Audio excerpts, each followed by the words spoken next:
So we can start. Okay, fine. Thank you. So we'll start.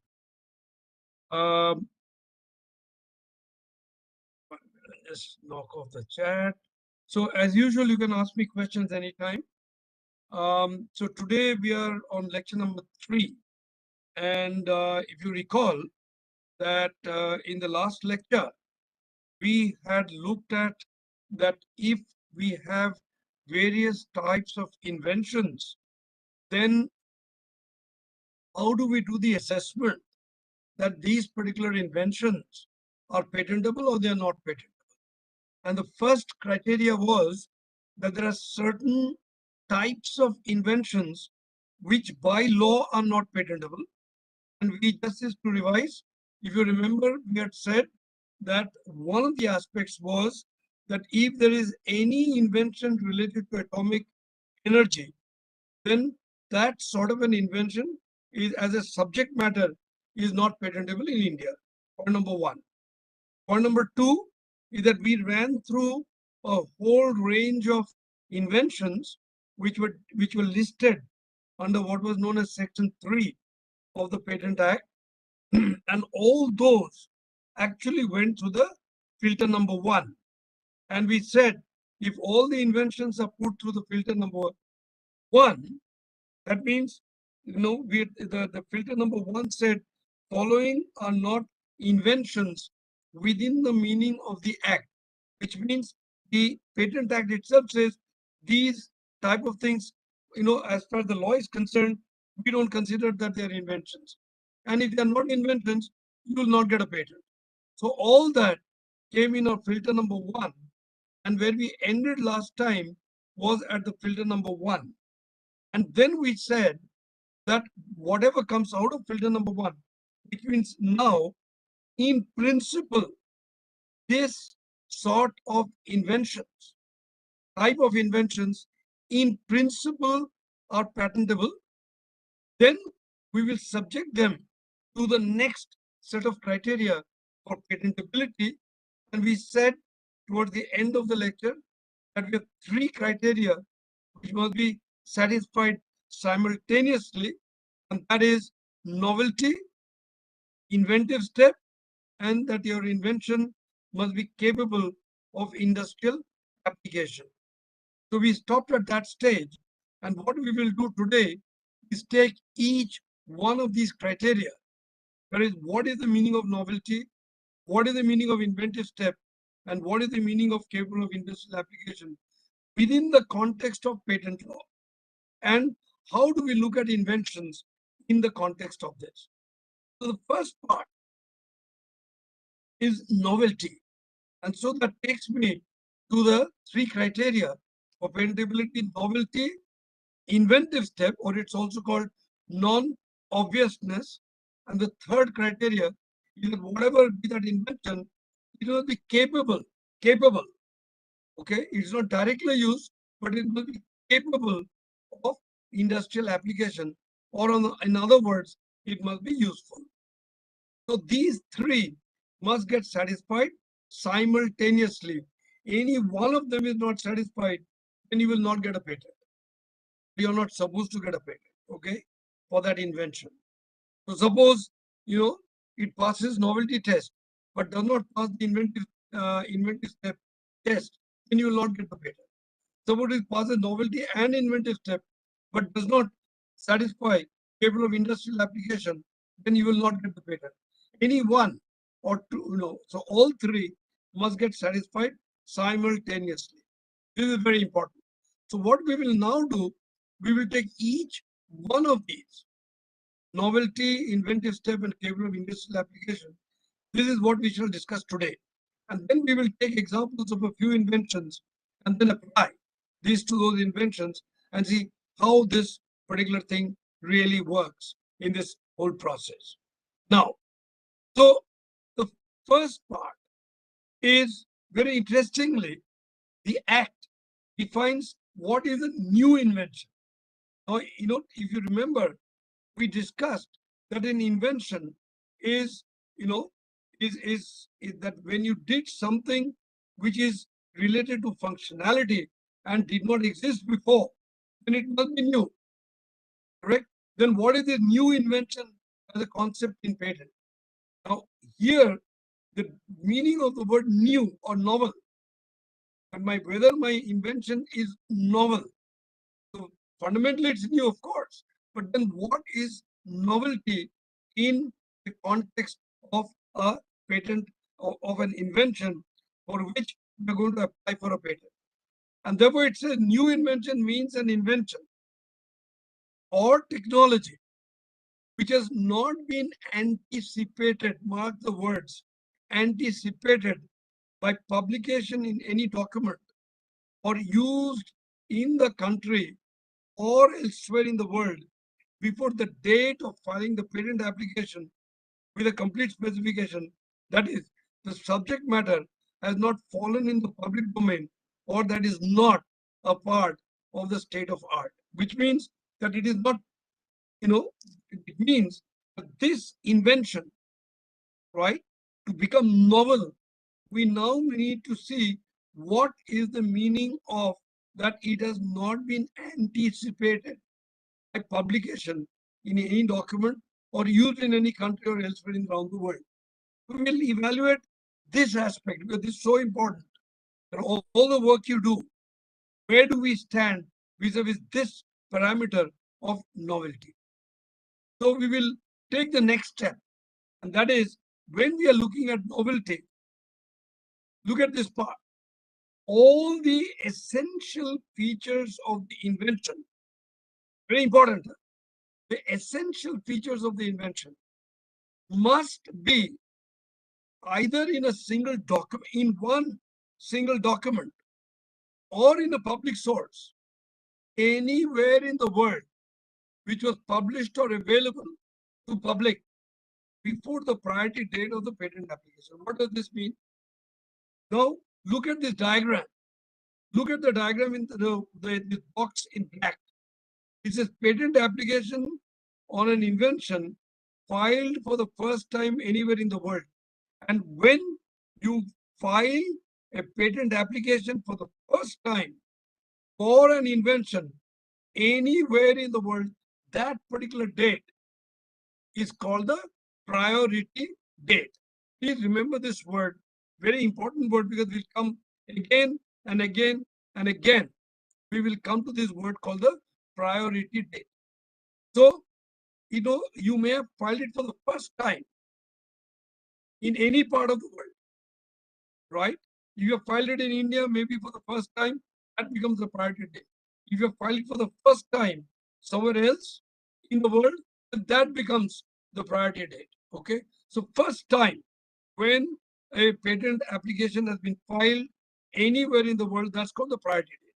So on that particular day is why I've put this black arrow and the red arrow matching with each other like this. What does this mean? It means all the knowledge that was known with respect to my invention for which I filed this patent application, all the knowledge before the date of that filing, right, before the date of the priority date, all this is called prior art. That means something which is there in the public domain. That means public has access to it.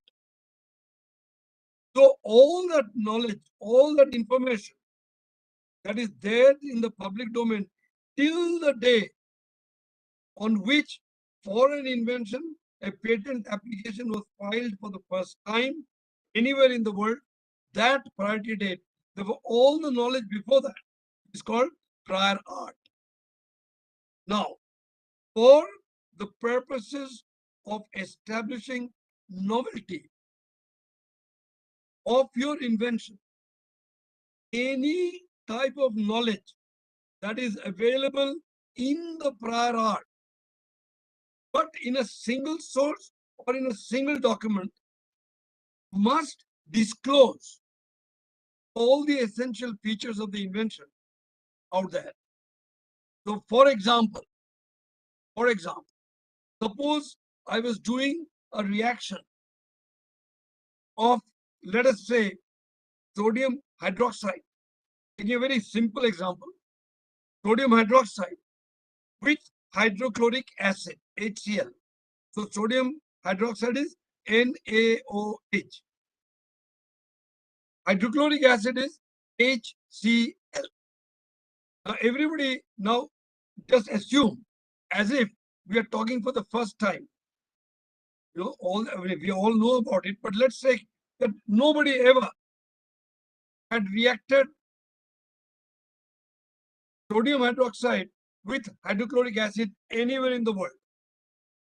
Let's assume for a moment that I did it for the first time, which means that if I reacted sodium hydroxide with hydrochloric acid for the first time and nobody had ever done it with hydrochloric acid and sodium hydroxide, right?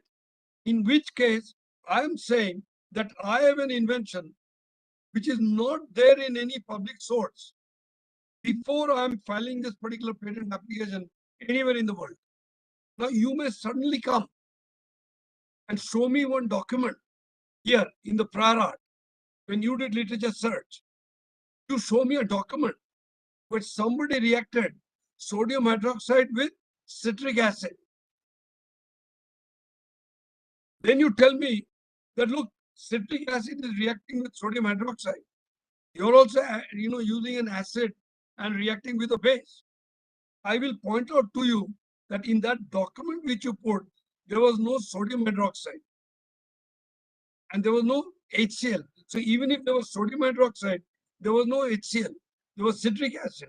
Citric acid is different from hydrochloric acid.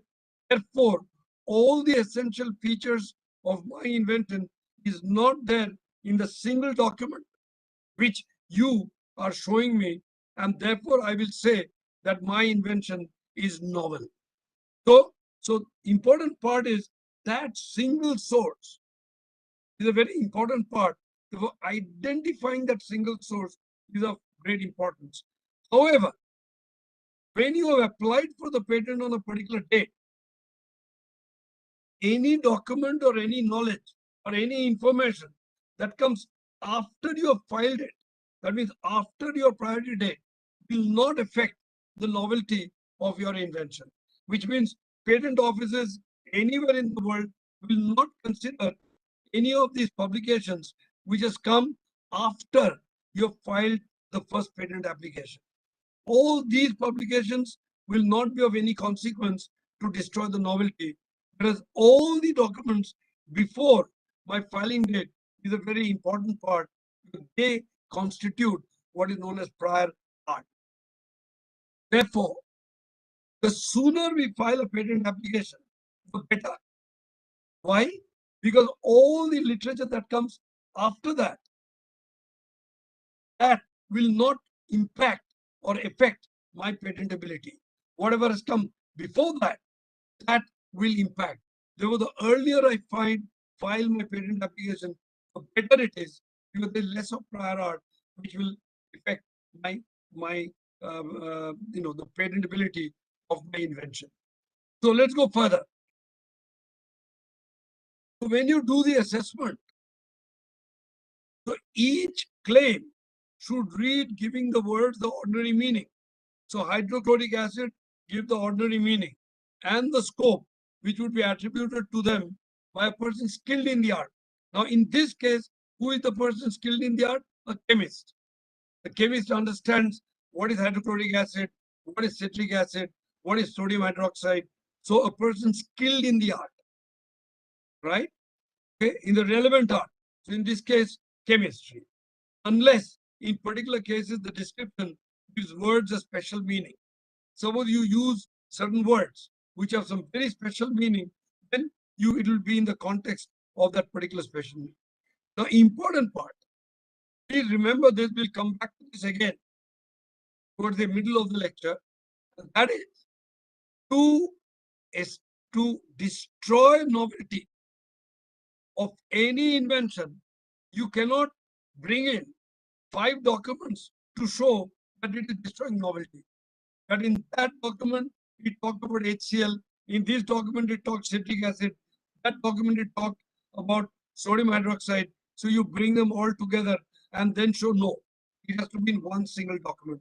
That's why it's called, you cannot mosaic the prior art. Mosaicing of prior art is not allowed in the case of assessing novelty of an invention. So, so suppose you are now working in the field of biotechnology and you are using a certain gene sequence for your work. If somebody has used a similar gene sequence, but not the same, then your invention will continue to be novel. That similar one will not come into consideration for the sake of novelty. Now, so when you take prior art, what constitutes prior art? It is any disclosure in a publication. It could be a hard copy, it could be a digital copy that was publicly available before you filed that particular, before the priority date of your application. It could be a radio broadcast, it could be a TV broadcast, it could be a conference presentation. Now, it's very interesting. You go and make a conference presentation. Once you have made that conference presentation, then you have killed your own novelty. After that, you cannot go and file your patent application. Why? Because it has gone into the public domain. Very, very important. Advertising, very important. So then if you do publicly, if it is available, publicly worked, that means it's available in the public market, it's available in the market. And if it's available in the market, right? If it's available in the market out there already, then it's one single source, and then that will kill the novelty of your. Any knowledge made available to the public by means of a written or oral description, by use or in any other way before the filing of patent application, will destroy the novelty. Now, why am I spending so much time on this? Very important that we as academicians like to go and make presentations, like to go and give seminars publicly. But the moment I do that, or I write a publication and it gets published, then I cannot file a patent. Then the patent application, when I file, my own publications or somebody else's publications will destroy the novelty of my invention. And therefore, it's very important for us that during the course of our research to quickly evaluate what is the type of work that we are doing, what is the publications that have come, both in patent literature, non-patent literature, open literature, conference proceedings, etc., etc., on that particular, as of that day, and then file our patent application. Therefore, we have to do the literature search in a dynamic way. And if you recall, in one of my slides, I had shown that you have to do that practically every week. Now, for purpose of publishing a paper, it may not be very critical always. But for patent, if you want to file a patent, you're gone if it comes into the public domain. It's very important to do that. Therefore, as a part of the innovation life cycle, as we do the work in a dynamic way, we have to keep monitoring the literature constantly if we are interested in filing a patent. Similarly, so is this clear? Is there any question anybody wants to ask? Please feel free to ask. Unmute yourself or put it in the chat box. And I'm just trying to look in the chat box whether anybody is wanting to ask any question. If you want to ask a question, I will wait here because novelty is something that very few scientists across the country probably appreciate, that how our novelty gets destroyed out there. The moment I file the patent, then I can go and publish, I can go and make a conference presentation, I can do everything. Why?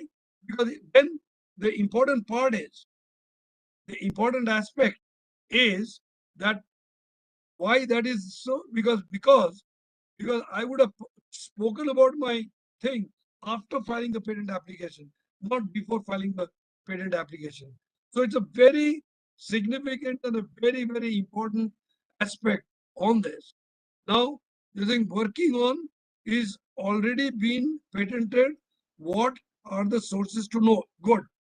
So I will share with you the sources, how you will access patented literature and other literature, of course, I will share with you that in the next lecture. Okay? So there was one question which was asked. I've just responded to that question. That was, Mr. Rakesh Gupta. So that is the question which I've already answered. Any other questions at this stage? Now, so therefore, very important, as Mr. Gupta has asked, that it is, we'll have to train all of you to at least do a preliminary, prior art search, as and when A, you write your proposals, and B, you start your work. That's so that you can constantly monitor yourself and do. And then, of course, we'll have to ensure that we have some specialists that after you've done certain type of searches and whatnot, to be 100% sure, we probably will have to work out in HBNI to have some sort of a facility where the researchers can come back and say, look, I've done this, is there something more to it? Have I answered the question, Mr. Gupta? I hope I've answered your question. And I hope that clarifies everybody. Right? So any other questions? Any other questions at this stage? So what I'm trying to say is that now it's extremely important for us. I will give you one example that happened sometime in 2002 in Bombay IIT. One of the students was taking my similar course when I started the course in 2001, 2002. So one of the students was taking my course. He went to his professor and told him, sir, you are going tomorrow to the US to make a presentation on my work. We have not filed the patent application. Therefore, after you make the presentation in the US, we cannot file the patent application. Because he learned this. So the professor came immediately to me and said, what do we do? So what we did was, of course, these are all very strong, sort of you do sometimes these type of things. We said, look, before you take the flight, let us sit down and discuss the whole thing. So we discussed the entire project, whatever going on, his results, everything. Believe it or not, because there's a time difference of 10 hours or 11 hours or before for California and Bombay. So by the time this professor landed in California to make the presentation, we had already filed the patent application in the Mumbai Patent Office, so that the very first slide he put there, he said patent application filed, this is the patent application number, etc. And that saved them from the embarrassment of getting into this.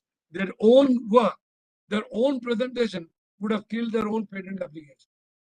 So we were able to retrieve that particular thing. And so this is very important. So before you make presentations, before you go and make conference presentations, do evaluate whether A, your work is patentable, and B, whether we want to patent it at all. It's not that every work needs to be patented. But if you want to patent your work, then we need to do this particular evaluation. Is that clear? Can I go ahead? Can somebody kindly respond saying, is it okay for me to go ahead? Yes, sir. I'm just waiting. Okay, is it please. okay? Yes, sir. Yes. Okay, thank you. Thank you very much. So now we will go to the next concept. So that is the novelty part.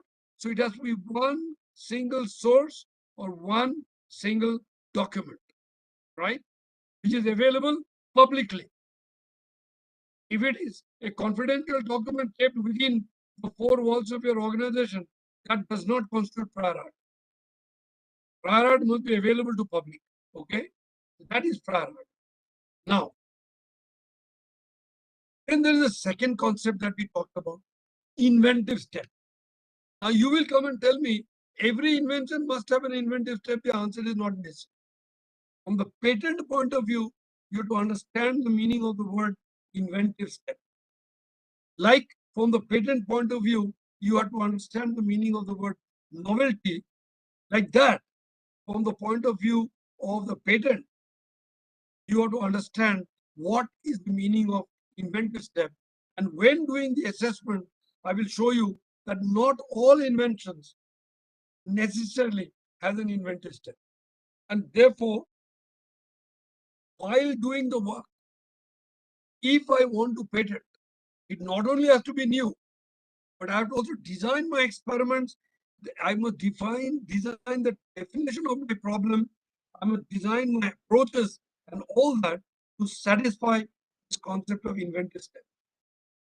Now, just only one line of law, right? I'm not converting this into a law. I will go back to the technology and the technical elements, but you need to understand something. Now it says invention means a new product or process involving an inventive step and capable of industrial application. So the word new product brings in that novelty element.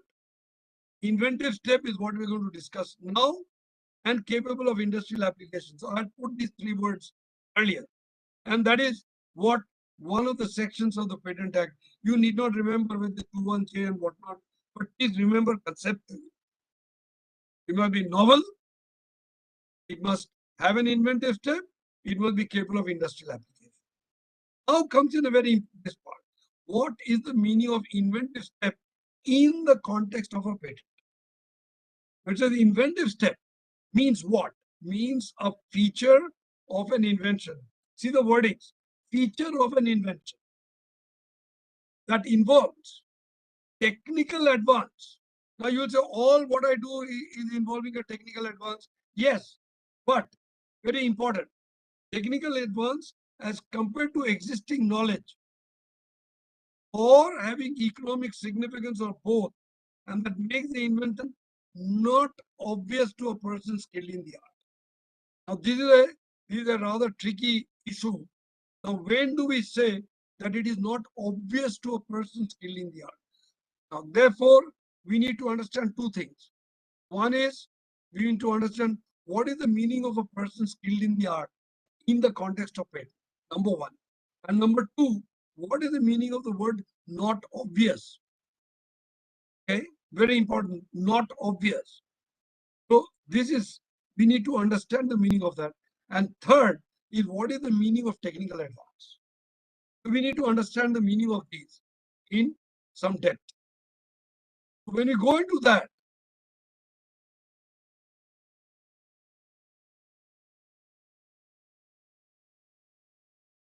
sorry, I made a mistake.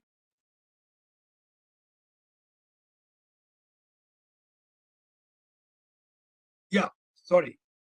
So now, non-obvious, what is the meaning of non-obvious or inventive step? That it must have the invention, must have a technological advancement with respect to the existing state of publicly available knowledge, right? And simply a theoretical assessment is not good enough. It must not be obvious to a person skilled in the art without, very important words, without undue experimentation. Mere experimentation, no. Doing 10 experiments, no. Undue experimentation means you have to think, design, and do certain extensive experimentation to arrive at that result.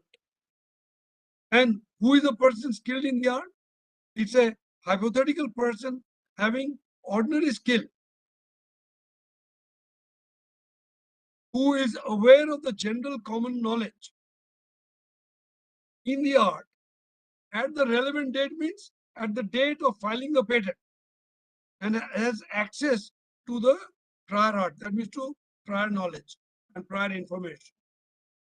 So then when you come to obvious, the claimed invention is obvious if the person skilled in the art on that priority date, on the relevant date, would have been motivated, if he felt motivated or prompted to realize the claimed invention by substituting, combining, or modifying one or more of those items of prior art with a reasonable likelihood of success.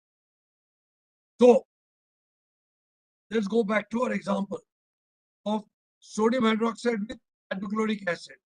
And suppose the prior art had talked about citric acid with sodium hydroxide. Now, you will come, now you will say, I had argued from novelty point of view because the prior art had talked about citric acid and not hydrochloric acid. What I did was novel. Is it having an inventive step? So a person skilled in the art, a chemist, they come and say, aha, look, citric acid is an acid. It may be a weak acid, but it's an acid. Sodium hydroxide is a base. And in that single source, it had shown that when when citric acid reacts with sodium hydroxide, what it produces, it goes through a neutralization reaction, giving you the salt and water. So what have you done? You have also got sodium hydroxide, hydrochloric acid, and this is giving you salt and water. So what have you done? It's obvious. Now, if I come and show you argument purpose, that look, in the way I reacted and the way you reacted, in that, there, if you are to, if I had to use some very special conditions to do the reaction. Now, special conditions, if I had to use a special, or if a catalyst is known for one reaction, the Friedel-Crafts reaction, and I use the same catalyst for another reaction. So if the two reactions were done under identical conditions and it worked, fantastic. Little here and there, fantastic. But suppose I use that catalyst and the conditions under which I did it, the reaction at my end, it got accelerated 10 times more than somewhere else. Number one. Number two, that when I use the catalyst, if that was producing, a lot of impurities in the other reaction, the way I did the reaction is not producing those impurities, then I must have done something. In which case, even though I'm using the same catalyst in the same sort of a reaction, where is the novelty? I've changed the conditions. Therefore, the essential features of the invention is different. It is novel, but coming to the more detailed nitty-gritty of the the ranges, the performance, and all those things which I did, there, is where I had a technical plus. And in that particular case, a normal chemist, not a genius, but a normal chemist, a person skilled in the art, would not have predicted that, look, you just do it this way, and with this catalyst, you will get a very extensive reaction, and it will happen. No. So this is where you will have to start assessing out there. And so when you look at these from this standpoint, you have to go to the technical nitty-gritties of the work that you've done. There's nothing law in this. It's all technical stuff, right? Now, so again, when you come to it, question comes in, what if I learned something from somewhere and something somewhere else from two documents? Now I bring the two documents together. I mosaic. I overlap the knowledge from document 1 and document 2. And then I say, oh, if I just overlap it like this, I can get something like this. That overlapping is allowed for inventive step. And if that overlapping gives me the result, mere overlapping without undue experimentation, then I would say the invention is obvious. Then you will not get a patent.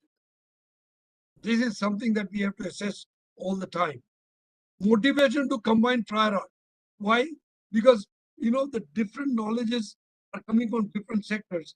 Sometimes that there may not be a direct relationship, but there could be an adjoining technology solving some other problem, and I take it from there and use it here. Let's take a simple argument. Suppose I take a car, a real car, big one. Okay, I miniaturize it, make it small. Let's assume for a moment I have reduced the size of this particular car. If the car, or the real life car, I want to make a toy car. and I reduce it to this size. But I want to retain all the functionalities of that big car in this small car. Now, if I start scaling all the parts down to the same ratio to bring it from that to this, will that car work? The answer is no. Because even if you scale down the gear, you scale down the clutch, you scale down everything else, and bring the sizes down and try to combine, this car will never work like that. So you'll have to do something here that even at the miniaturized level, you have to play with certain things, and you may have to come and develop an invention based on that. And that is the reason miniaturizing cars, etc., is not that so trivial, or even making a big car into a small car. And so when Nano was developed, they had to do a lot of technological things. It's another issue that didn't succeed tremendously in the market. That's a completely separate issue. But technologically, it was a major breakthrough. And they did file several patents to protect that particular thing. Similarly, I can tell you, I was strongly involved at the stage when Mahindra and Mahindra was bringing out their first SUV. And mind you, SUVs were known, everything was known.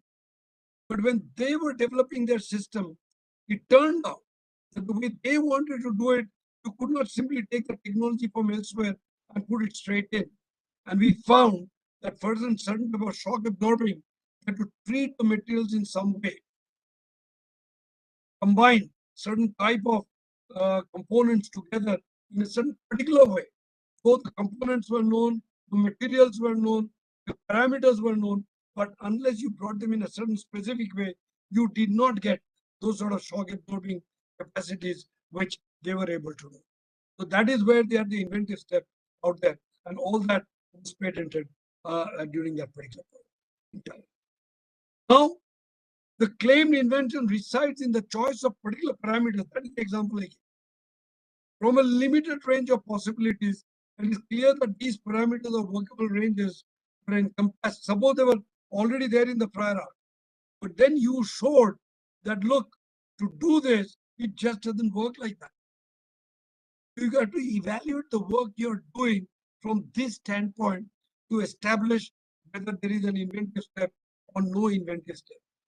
Now, if you simply take the combination of various parts and put them together, and if it's a straightforward way of doing it, nobody may have done it. Therefore, you will have an invention, but it won't have an inventive step. The claimed invention is merely, juxtaposition. It is one on the other, without the functional correlations. For example, let us assume for a moment that if I have a forklift and if I have something like a conveyor belt, so this is a forklift, this is a conveyor belt, and here let us say we have a collection system. Now, if the forklift lifts something, puts it on the conveyor belt, and the conveyor belt takes it here, and from here it goes into a packaging box. And suppose there's no correlation between the forklift, this particular conveyor belt, and the packaging box. They're each one of them working independent of each other. This is doing the job of conveying, this is the conveyor, this is the forklift, and this is the packaging. It is happening. Then there is no inventive step, even if you are the first one to combine these. However, let's assume that this is a conveyor belt, and I want to put, whole bunch of, egg carton on that. Obviously, if this system has to come onto this conveyor, and if there has to be a minimum shock, then obviously this speed, this particular velocity and this will have to match. Then the angle at which, so there is some sort of correlation between the activity of this and the activity of this, and I have to design all those correlations, and therefore the invention will lie in the designing of those correlations, not simply taking this and putting on this. But then it won't work, the eggs will break.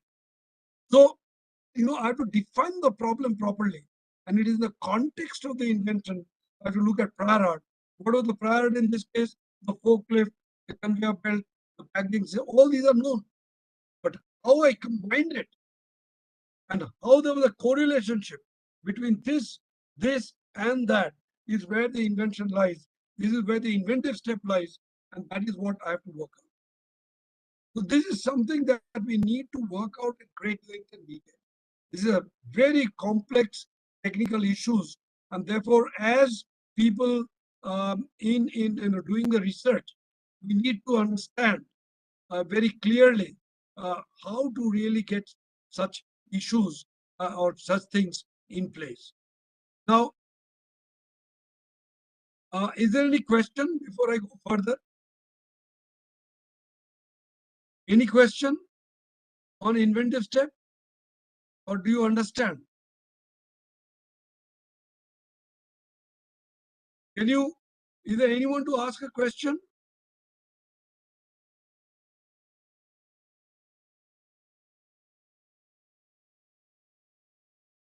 No. Is there any question? You can unmute yourself and ask.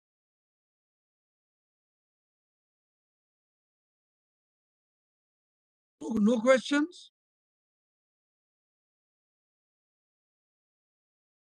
See, because this concept of inventive steps are not trivial, huh? Because this is where the difference between what you will get as a patent and you will not get as a patent is a very, very important aspect on this. There doesn't seem to be a question. Okay. So now the question that therefore you have to show, to establish your inventive step, you have to show that there are certain very important, unexpected, and therefore surprising advantages, surprising results, which could not be perceived by a person skilled in the art based on his knowledge and the existing information that is available at the date of filing that particular patent. So this is something that we need to really establish. It's very important on this. And therefore, we need to evaluate. And so when we sit with inventors, we go asking questions like, what have been the approaches of others who have tried to solve the same problem in the past? Then the next part, what were the defects or shortcomings of earlier approaches, and what are the efforts to solve the problem? What are the distinct new features and approaches that have been taken by the inventor to solve the problem? We actually go into nitty-gritties of this. What is the prior art, items in public use, knowledge available in published domain or unpublished in the form of public domain? What was the invention? Suppose the invention was done by somebody and was abandoned. It's always possible that this was, but it was not progressed with logical conclusion in that case. What were those? Why it was not progressed? So maybe there was a problem which you're solving there. So technically, you'll have to dissect every element of the problem. Okay. So, and then you may like to borrow something from some other technology into it. And when you borrow that, are you simply putting one on top of the other, or you're creating some sort of an interface and you're working something so that there is a perfect coalescence of that particular interface? So these are the things that need to be documented. Experiments need to be designed if you want to really come and look at inventive step in detail. Similarly, when you're looking at it, is it an extension of prior art or a mere extension of prior art? Then you have to, look at what is the distinct step which has been done. And as I showed you from that, from the forklift example, it will not be a mere extension of prior art if you do it that way. Now, it's quite likely that people have taken earlier approaches, but those could not be progressed, and there could be no industrial application because it couldn't scale up. Certain processes may be great, but they can't be scaled up. Now you come, take the same process, but you have done something to that process and tweaked it in a manner that it can be scaled up. Very big step. So this is where you have to do. So this is something that we need to look at carefully. Now, sometimes we say that when you read all the literature, it tells you that you should go in this direction. Whereas you went in the same direction, but others have discouraged it, you have found a way out of it. For example, suppose you're developing a formulation, and if everybody has said, don't use this ingredient, because if you use this ingredient, then it will create such and such problems. So you went and used that ingredient. So what did you do? You used that ingredient and you exactly went and showed people, despite using that ingredient, you could develop that formulation towards that end point. Which means that you use this particular thing in a manner which others did not foresee. So you have an inventive step. So, you need to look at all these and dissect. So when we sit with inventors, we dissect the inventors, right? So then commercialization I already spoke about. And has the invention been recognized by government bodies and other organizations as a contribution in the field? If so, why? So we need to look at all these aspects very, very carefully. Now, let me, now, conflicting features we have already done. Now, let me give you a simple example, and we will go to other discussions. Now, look at this. All of you know what this is? Anybody to tell me what is this? Anybody? What is this? It's a paper clip. Correct. It's a paper clip. Now, see the interesting part. This paper clip diagram, which I've given here, is from a patent which was given in the US in 1903. Now, please observe these paper clips. You will observe two things. If we were doing physically this course, I would have actually given you the demonstration of this. But since we are doing it on virtual level, can anyone tell me very quickly, having looked at these clips, what is a clear feature in these particular clips? What is the feature which is coming out of these clips? See here, this end, this end, this end, this end, this end, this end, this end, this end, this end, and that end. What is the common feature coming out? What is the common feature coming out of this clip in 1903? It's one wire which is turned, right, and made into a clip. Now, see here, this end is here and this end is here. In this case, this end is a bit bent, this end is a bit bent. These are up and down. These are bent. Now, when these clips were put in paper and you try to remove the clip, what would happen? It would tear through the paper. That was the problem. So even though for the first time somebody created a clip like the gem clip, put the paper, the problem was that if you putting in was not an issue, by taking out, the paper could tear. That was the problem. Now look at the interesting part. That was the problem there, right? It is from the same patent, some other designs of that clip, but same problem with this clip. So let's see, very interesting. Note the date, 1903.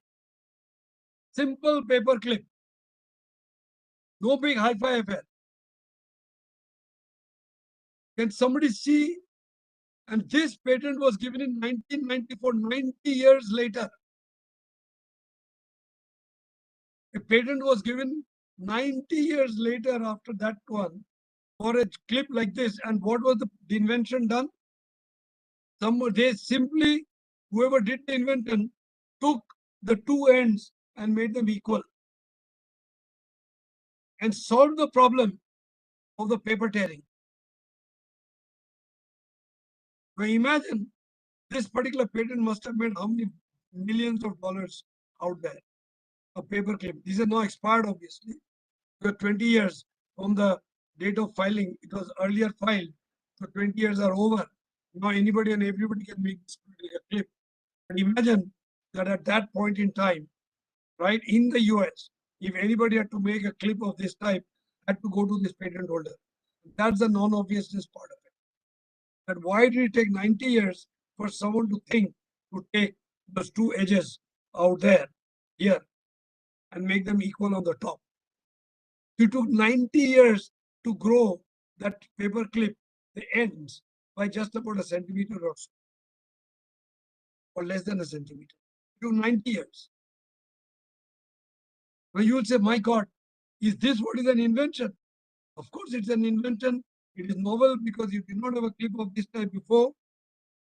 It had an inventive step because it solved that particular problem by taking it up.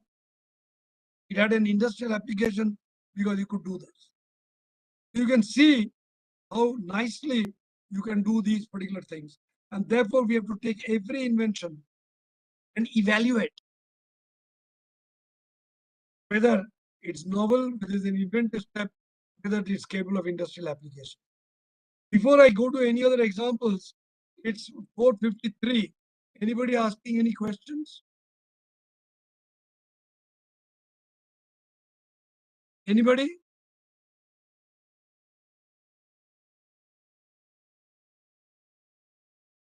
Nobody has any questions?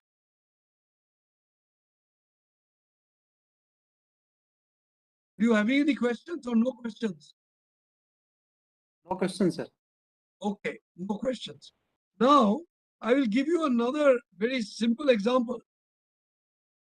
And this is a patent which I wrote in 2004. It must have made by now at least about not less than few thousand crores of rupees. One patent. Very interesting case. And this is a case where, you have all heard of this drug called diclofenac sodium. Anybody who has heard about this diclofenac sodium? I'm sure you people have used diclofenac sodium a lot. Anybody? Yes, sir. Okay. Now, very interestingly, diclofenac sodium, when you take, and if you have to make it, functionally active in your body, if in cases of intense pain, etc., then you need to put into your bloodstream about 75 milligrams. Now, if you want to put 75 milligrams of sodium diclofenac into your system, the solubility of sodium diclofenac is quite low. And therefore, in 2004, when we were looking at all these details with some of the inventors, when they were looking at it, there were injections available in the market where the best injection in the market was 25 milligrams per liter, per ml. Which means that if you were to give 75 milligrams, you have to give 3 injections if you wanted to give it here. Because if you make it more than 1 ml, then you will rupture the muscles here. That's the problem. And also the viscosity goes up. So they had optimized it to 25 milligrams per ml. And therefore each injection was 1 ml. But if you wanted to give 3 ml, which is 75 milligrams, then you would have to do you have to do a drip. That means somebody has to be taken, the drip has to be given with all the things, etc. Or if 3 ml is to be given, it has to be given in the buttocks with a thick needle. With 3 ml, slowly it has to be given. Now this party or Troika Pharmaceuticals wanted to develop 75 milligram per ml. So they want to develop a 1 ml injection with 75 milligrams of sodium diclofenac in it. And in 2004, there were none across the world. when they were doing that, we came across some patents in prior art. Nowhere in the open literature it was there. But in some prior art out there, it showed that you could make a 75 milligrams in 2 ml. But then in that particular patent, when we read all that, it turned out that they were all the time mixing alcohols of the same class, a primary with a primary, secondary with a secondary, tertiary with a tertiary in aqueous systems. So I asked them a question. What will happen if you use a primary alcohol with a tertiary alcohol, or secondary with a tertiary, or secondary with a primary? What will happen? And mind you, they actually went and did those experiments and found that they could dissolve 75 milligram in 1 ml. Major breakthrough. And they could adjust the viscosity so that they came out with the world's first injector with 75 milligrams per ml. We filed the patent in India immediately. We filed in 65 different countries around the world. And this became one of the absolutely classic formulations. Sounds very simple, but it makes thousands of crores of rupees. Because it was patented here and patented around the world, we were able to, license it to different people in other parts of the world where Troika does not do business. We have a full control of the business in India and few other countries. But you can see how, and this has been challenged in different parts of the world, and we have survived those challenges. On Inventive Step. So what big thing have you done? All you did was read that particular patent, and then you said, they have used alcohols of the same class. You have simply changed the class, but simply change the class. Why nobody could do it? And simply change the class to make it solubility. How do you adjust the viscosity? Because you can't put a high viscous solution here. So to get, where is the inventive step? To get 75 milligrams in 1 ml with the right solubility and the right viscosity, which nobody else could do. And therefore, we went through all these questioning and we were able to get this patent. And like this, we have hundreds of examples. Now, it's getting to be 4:59. Any questions from your own work or your own thoughts on this? Then we can take it further from here.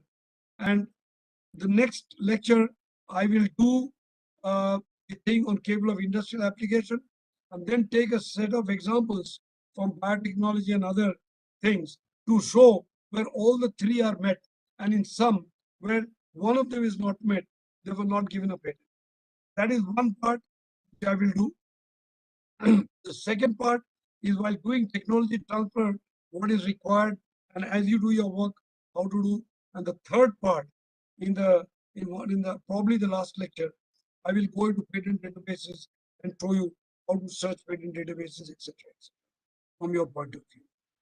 So, are there any questions at this stage?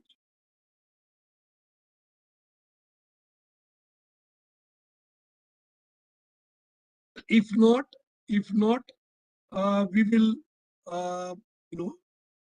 we will log off.